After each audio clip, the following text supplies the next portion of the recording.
Hello बच्चों, नमस्कार। कैसे हो आप सभी लोग? उम्मीद करता हूँ बढ़िया होंगे। आज आपका हमारे दूसरे वीडियो में स्वागत है। कल का वीडियो समाकलन के ऊपर था, परंतु कुछ कारणों की वजह से आज हम मैट्रिक्स शुरू कर रहे हैं। काफ़ी मतलब कि हमारे संग साथियों ने या कुछ बच्चों ने कहा था कि मैट्रिक्स शुरू कर दो सर, टेस्ट आ रहे हैं।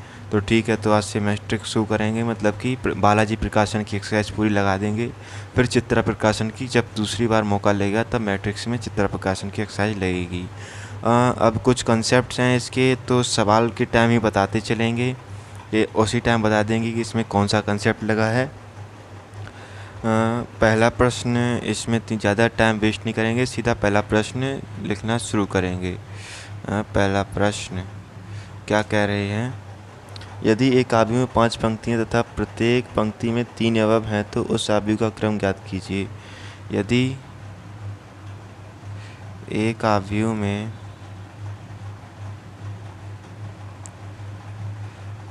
5 पंक्ति तथा प्रत्येक पंक्ति में 3 अवयव हैं तथा प्रत्येक पंक्ति में 3 अवयव हैं तो आव्यूह का क्रम ज्ञात कीजिए।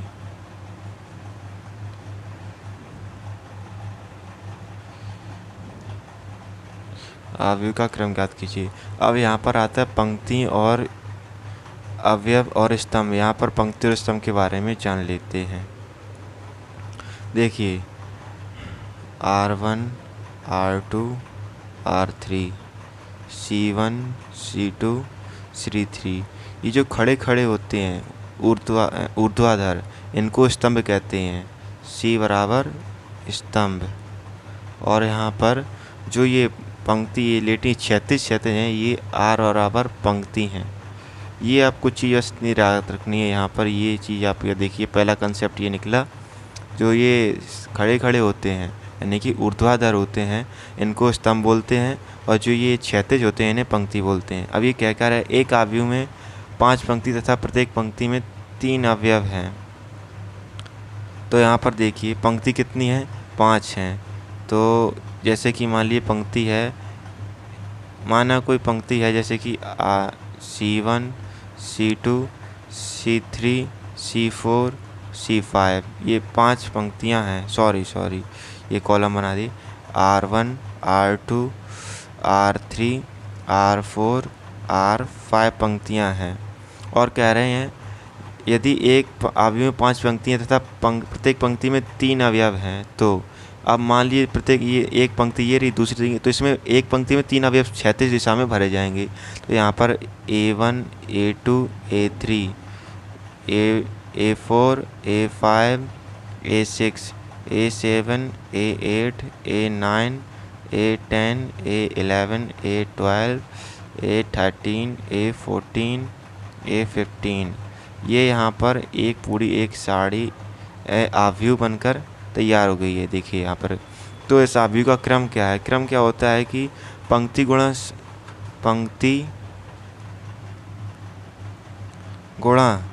स्तंभ को ही आव्यूह का क्रम कहते हैं। अब इसमें पंक्ति की संख्या कितनी है? ये 5 है, तो यहाँ पर 5 लिख लेंगे। स्तंभों की संख्या कितनी है?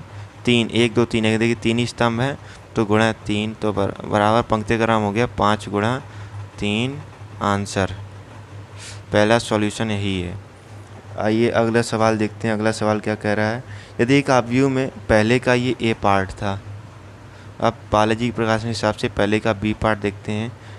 यदि एक आव्यूह में 12 अवयव हैं तो उस आव्यूह के सभी संभव क्रम ज्ञात कीजिए। अब यहाँ पर ये कह रहा है कि कोई आव्यूह है, मान लीजिए कोई आव्यूह है दिया गया है, अब उसमें क्रमों की संख्या ज्ञात करनी कि उसमें कितने प्रकार के क्रम बन सकते हैं। मतलब कि आव्यूह दिया गया इसमें है, तो इसमें क्रम ज्ञात करने। अब क्रम तो काफ़ी हो सकते हैं, मतलब टोटल उसमें 12 अवयव हैं, तो आव्यूह किस प्रकार से बन सकता है? तो देखिए पहले प्रकार से आव्यूह ऐसे बन सकता है। अब पहले तो आप 12 लिख लीजिए, ठीक लिख लिया। अब इसमें 12 अवयव हैं, इसका लसा लीजिए। दूशंग 12, द्वितीया 6, 3 एकम 3। तो देखिए अब यहाँ पर एक नहीं दो, मतलब कि किसी एक को पंक्ति मान लीजिए और किसी दो को स्तंभ मान लीजिए।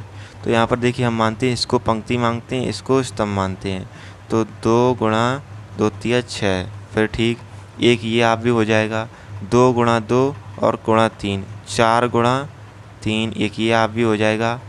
हाँ, और कितना 2 3 6, और फिर इनका व्युत्क्रम हो जाएगा 6 गुणा 2 और 3 गुणा 4।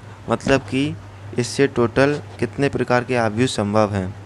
अब ये 4 प्रकार के तो ये संभव हो गए, एक ये हो जाएगा संभव, 1 गुणा 12 और 12 गुणा 1। ठीक, ये सब समझ में आ गए। अब इनमें से किसी एक का उदाहरण देख लो। अब इसमें मतलब कि मान लो 2 स्तंभ यहाँ पर, ये इनकी संज्ञा होती हैं, क्या कहा जाता है, ये होते हैं पंक्ति और ये होते हैं कॉलम। मतलब मान लिया हमने 2 पंक्ति मान ली, जैसे कि R1 R2, ठीक, और कॉलम कितने मान लिए 6, C1 C2 C3 C4 C5 C6। तो यहाँ पर पंक्ति बन जाएगी हमारी। देखिए आव्यूह की, आव्यूह बनकर तैयार हो गया।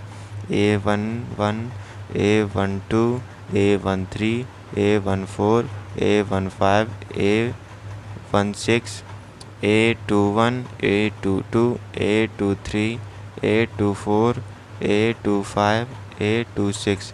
यहाँ पर देखिए पूरा एक आव्यूह बनकर तैयार हो गया। अब इसमें गिनिए संख्या कितनी है, अवयवों की संख्या कितनी है। हाँ, 1 2 3 4 5 6 7 8 9 10 11 12, 12 अवयवों की संख्या। ऐसी सभी प्रकार है। यहाँ पर जितने ये दिख रहे हैं ये सब पंक्ति का कार्य करेंगे, और यहाँ पर जो ये हैं ये स्तंभ का कार्य करेंगे। पंक्ति गुणा स्तंभ में ही रहता है, ये सूत्र है। देखिए इसको ग्रीन मार्क से निकाल, देखिए ये देखिए ये सूत्र है पंक्ति गुणा स्तंभ का। ये पहला टॉपिक है, और ये यहाँ पर सी बराबर स्तंभ। ये देखिए 2 चीज़ें हैं आपको मिली हैं, ठीक, इनको ध्यान रखना। आइए के तीसरे वाले पार्ट पर चलते हैं।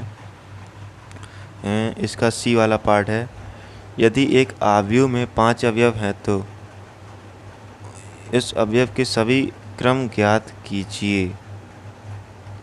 अब इसमें कह रहा है एक आव्यूह में 5 अवयव हैं, यानी जो ये आव्यूह बनता है सी वाला है, जो आव्यूह बनता है इसमें 5 क्रम, मतलब कि 5 अवयव हैं टोटल। अब 5 अवयव का कैसे बनेगा, तो 5 अवयव हैं इसमें, तो इसका ऐसे बनेगा। एक ही स्तंभ, या तो फिर इसको आप पंक्ति में व्यवस्थित कर लो या स्तंभ में व्यवस्थित कर लो, क्योंकि इसकी ऐसी संरचना नहीं बन पाएगी, मतलब कि ऐसे ही शो नहीं हो पाएगा। ऐसे बनेगा, देखिए मान लीजिए A1, इसको अगर आप चाहें तो सीधा सीधा भी लिख सकते हैं और ऐसे ऐसे भी लिख सकते हैं, अभी वो बताते हैं। यहाँ पर देखिए सिर्फ पंक्ति एक रही, और C1 C2 C3 C4 C5, ठीक है।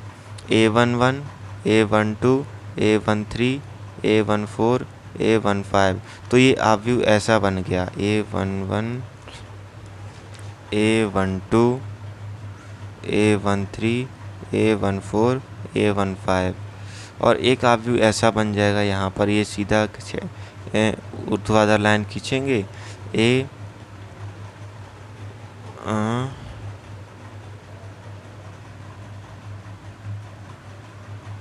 A21 A31 A41 A51 कैसे रखेंगे, क्योंकि यहाँ पर देखिए R1 R2 R3 R4 R5 है, यानी कि 5 ये रहे, मतलब कि 5 अवयव हो गए। और ये C1 स्तंभ एक रहा, या तो स्तंभ एक रख दो और पंक्तियाँ 5 कर दो, या पंक्तियाँ क्या कहते हैं एक रखो और स्तंभ 5 कर दो, तो ये आव्यूह बन जाएगा। ऐसे ही बनेगा। तो इसका क्या कहा जाता है, आंसर है 1 गुणा 5 या 1 गुणा 5 व 5 गुणा 1। एक यहाँ पर देखिए पंक्ति, ये वाला आंसर ये रहा और इसका आंसर ये रहा, ठीक है। ये आंसर आपका आ गया, ये 2 आंसर आ गए। अब अगला सवाल देखते हैं। अगला सवाल क्या कह रहा है, एक आव्यूह ए आई जे 2 × 2 की रचना की है, जहाँ ए आई जे प्लस आई प्लस 2 जे है। मतलब कि क्या कह रहा है, आइए देखते हैं।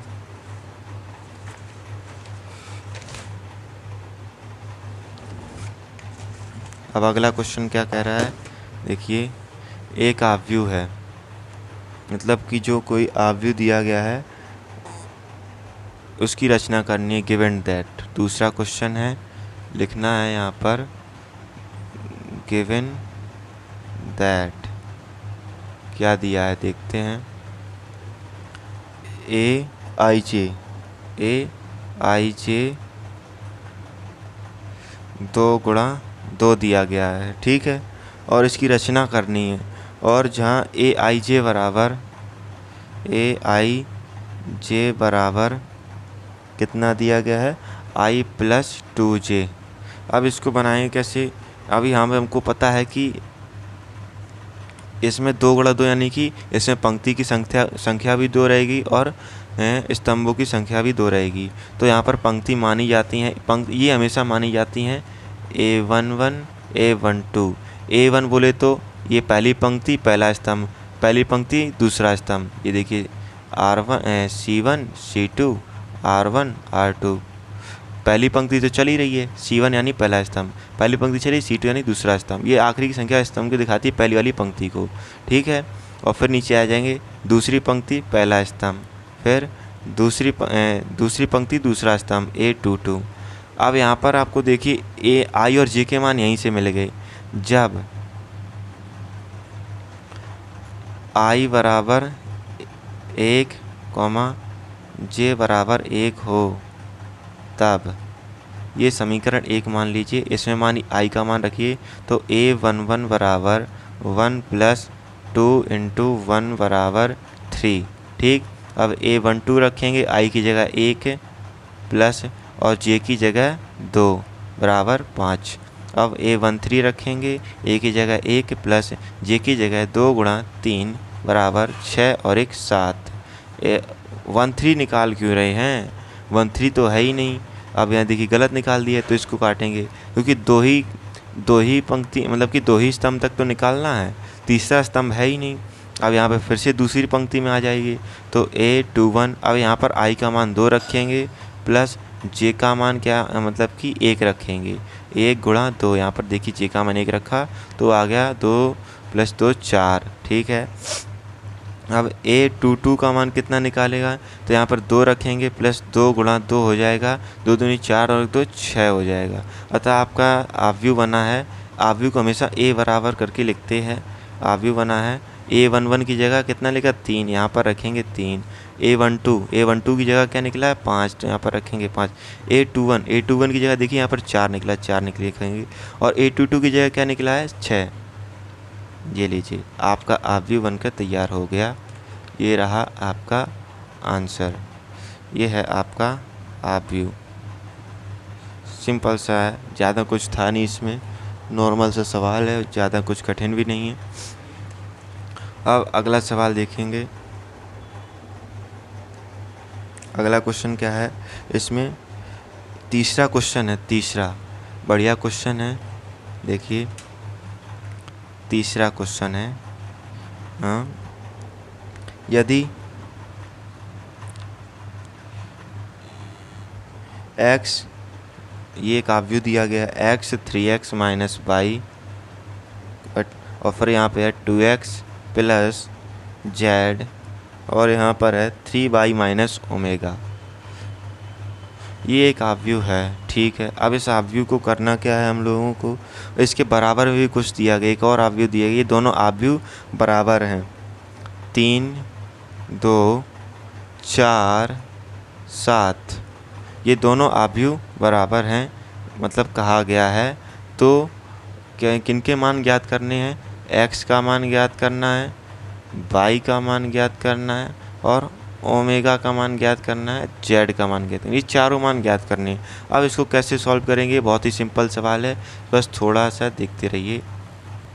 अब इसको कैसे करेंगे, देखिए यहाँ पर आपको एक चीज़ दिख रही है, 1 मिनट, यहाँ पर देखिए A11 आपको कितना दिया गया, इस आव्यूह में देखिए, ये जो A बराबर आव्यूह दिया गया है, इसमें X 3x minus Y 2x plus Z 3y minus omega, ये एक आव्यूह दिया गया है।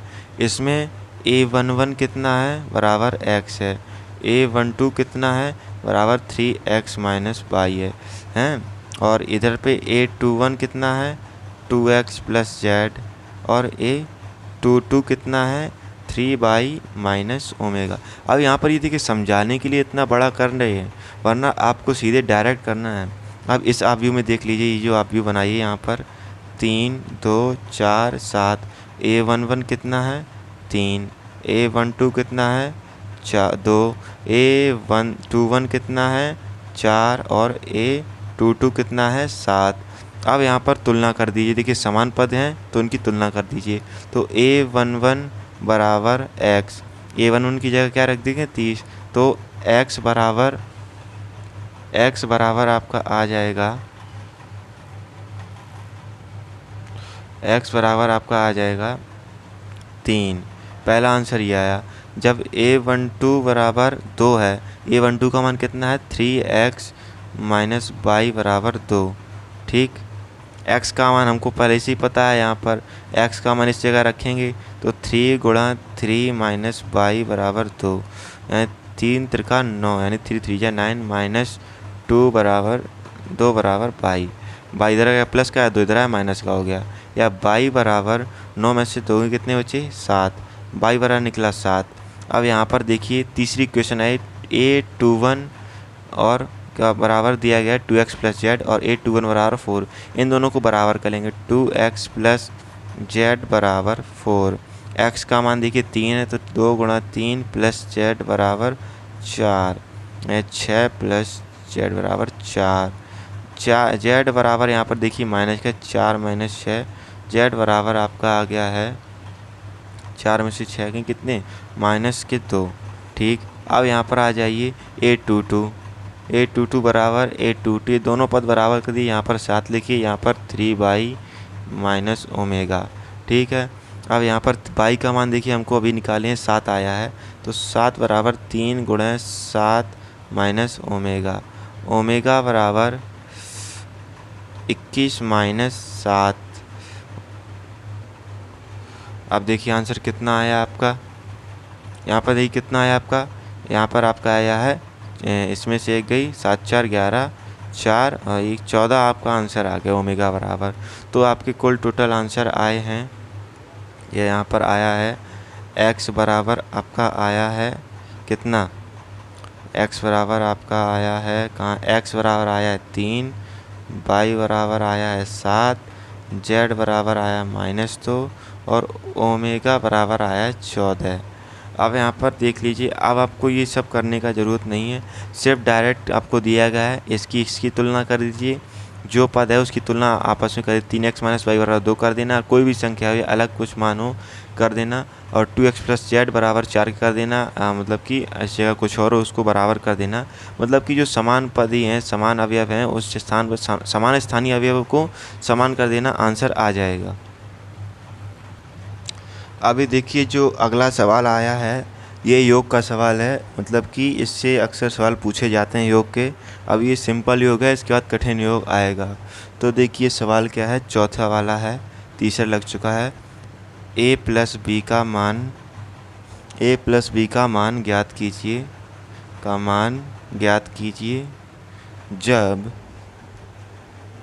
a बराबर एक आव्यूह दिया गया है आपको, कितने का है 3/3 का दिया गया है, 1 4 3 2 1 8 और 1 1 2, ये एक आव्यूह दिया गया है। और b बराबर कितना दिया गया है, b बराबर 2 1 2 0 4 8 6 1 4, 2 1 2 0 4 8 6 1 4। ठीक, ये एक आव्यूह दिया गया है। अब इसको सॉल्यूट कैसे करते हैं, मतलब इसकी सॉल्विंग कैसे करेंगे, देखिए आइए देखते हैं। यहाँ पर देखिए योग में क्या होता है, जैसे कि एक आव्यूह दिया गया आपको, ये मान लीजिए यहाँ पर कंसेप्ट समझा रहे हैं, कंसेप्ट है छोटा सा कंसेप्ट है, कुछ ज़्यादा बड़ा कंसेप्ट नहीं है।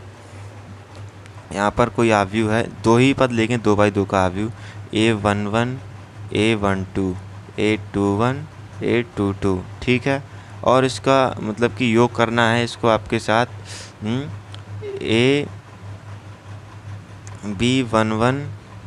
B12 B21 B22, ये एक आव्यूह प्रकार का इसका योग निकालना। अब इसका योग कैसे निकालेंगे देखिए, तो यहाँ पर एक सिंपल सा रूल है, जो ये जिनके ये मतलब कि जो पंक्ति और गुणा स्तंभ समान है उनको आपस में जोड़ दिए एक बड़े आव्यूह बनाकर।